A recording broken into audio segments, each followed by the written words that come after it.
Hello and welcome to another Planet Destiny exotic weapon review. Today we'll be taking a look at the Zhalo Supercell auto rifle. It's found randomly from rewards or engrams. Before we start, I do need to give a huge thanks to PXRTY for letting me use their account. This video would not have been possible without you. The Zhalo Supercell is in the higher rate of fire, lower impact archetype of auto rifles. If you like using Hardlight and Monte Carlo, then this weapon will be right up your alley. Its namesake perk will cause a chain lightning effect on enemies that are close together. This procs pretty consistently too and pairs well with the Hunter's Voidbow super. Popping that on a group of enemies in PvE and then chain lightning all around all the tethered enemies, it makes short work of a lot of groups. The perk also allows for guarding choke points in PvP. I unfortunately wasn't able to actually get it to work. First up, the muzzles. You have the options of CQB ballistics, smart drift control, and aggressive ballistics. The choice is going to come between smart drift control and aggressive ballistics. No matter what you do, the recoil on this gun is always kind of bouncy. You won't find that perfect pinpoint Suros regime style recoil on this gun. I just went with aggressive ballistics since it upgraded the damage a small amount. More damage means more dead stuff. The first tier perk is persistence, and I actually really like this perk on this gun. It feels like a weapon that you want to just empty the entire mag to kill a few enemies instead of burst firing like the slower rate of fire autos. The rate of fire and lower mag size of 36 or 28 when you have brace frame means that you'll take advantage of this perk pretty often too. Moving on to the upgrade slot of perks, you have some interesting choices that will end up coming down to how well you can use the weapon. You have Hammer Forged, improved range and accuracy, Rifled Barrel, increased range and lower recoil, and Braced Frame, increased stability and lower magazine size. Ended up going with Hammer Forged. Here's my reasoning. Rifled Barrel is a larger upgrade, but it lowers your recoil into the completely uncontrollable category. You can combat this by going for smart drift control, but that still hurts your range, which you're trying to buff. Brace Frame is good if you want the recoil to be a little bit more manageable, but then it hurts the magazine size, which is already a little bit too low for my liking. It lowers it to 28, which means this gun won't be getting many double kills in PvP, and in PvE you'll be constantly reloading to the point that it feels like you're doing that more than actually killing. Those 8 rounds really make a difference. So Hammer Forged was my go-to perk after about 3 hours of messing around with this weapon. The final perk is called Bolts from the Blue, and it causes double kills in PvE and PvP to charge a bit of your super and return ammo directly to the magazine.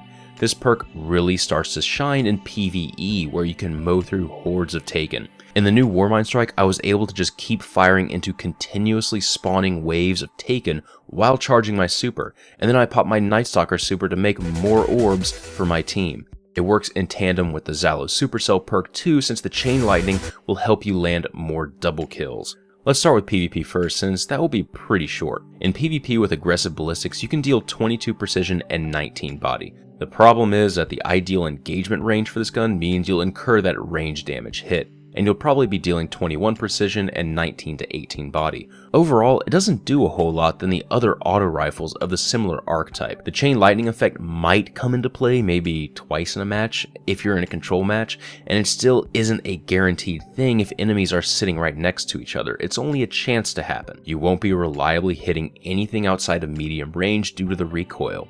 And even then, if you do, the range usually means you won't be hitting for a lot. It does make a good companion to a run and gun player who likes to do some damage as they close in the gap on people and then use a sidearm or shotgun. But PvE, that's where this gun really shines. Usually, you're using your primary to kill hordes of tier 1 enemies, and the Zhalo Supercell does that with gusto.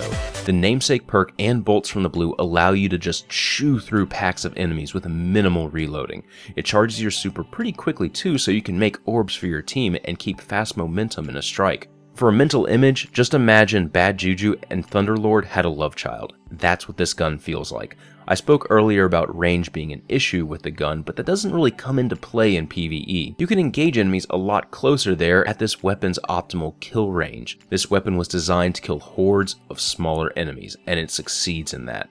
The cosmetics of the rifle are pretty cool. It has a bullpup design and somehow still feels like it's a weapon from pre-Golden Age. It does remind me a bit of like an AK-47 on the front end, and the lightning effect seems to just randomly pop up every now and then, which is nice for some atmosphere. The sound is really crisp too. It reminds me a lot of some of the Hake weaponry. So as a final quick recap, the Zhalo Supercell is a fantastic weapon for the PvE-minded auto rifle user. If you're looking for a new PvP auto rifle, stick to Monte Carlo since it's just a little bit better for that. But if you're looking for a new PvE weapon that will help you kill a lot of tier 1 enemies, then this is the gun you want. I hope you guys found this review informative. This has been Patrick Casey with Planet Destiny, your guide to the Destiny universe.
Charging the spark.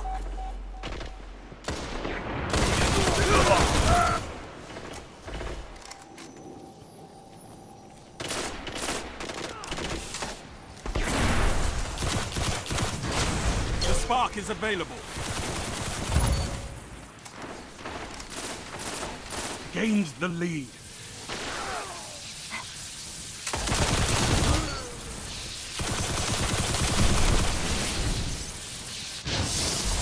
Taken the spark.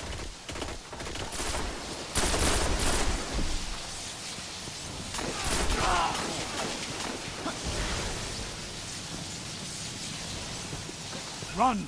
Ignite the rift!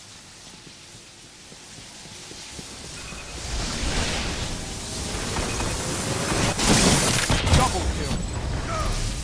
You ignited the rift.